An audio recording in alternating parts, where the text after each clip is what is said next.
Welcome back. It's 7:21. While the United Nations waits to see if Syria will cooperate with weapons inspectors, the impact of more than 2 years now of fighting has created the world's largest refugee crisis.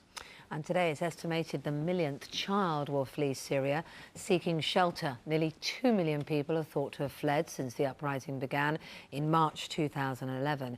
And more than 100,000 people have been killed in the conflict. Joining us now is journalist and Arab expert Nabila Ramdani. Good morning to you, Nabila. It feels like we're teetering on the brink here. That part of the world is notoriously difficult anyway, but this, so many refugees in neighbouring countries and chemical weapons being used inside Syria, suggests something has to be done quick. Well, absolutely, and we're hearing firmer rhetoric coming out of from the international community, but you know, a definite lack of action. And we're seeing how countries, Western leaders in particular, are still very divided over the issue. And the pictures of children being gassed in Syria certainly destroy the red line that Barack Obama evoked a few months ago. And yet the Americans remain very undecisive about any form of intervention. They are very worried about al-Qaeda elements, part of the opposition, and that's why they held back from sending direct military aid.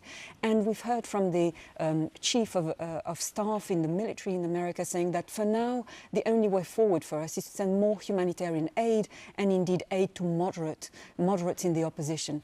It's frightening, isn't it? Because the British public, we know, of huge amounts of love and sympathy, and when you see horrific pictures, you all feel for the people there.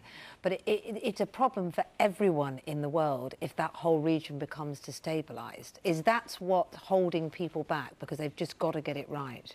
Well, absolutely, but you're already starting to hearing a more hawkish discourse coming from certain European countries, in particular Britain and especially France. We heard the French foreign minister. Explain why they're worried.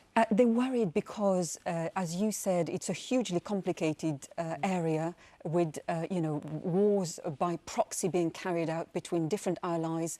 Assad has his very powerful and wealthy allies in the region, including Russia, China to a certain extent, Iran and militant groups like Hezbollah in Lebanon, while, you know, other countries will side with the West, including Israel. So any form of intervention, especially military, will likely you know, increase those tensions and create a conflict that could potentially last for decades. At the same time, the biggest Arab country, the most populous in Egypt, has its own problems at the moment. But overnight, Israel has attacked Lebanon again.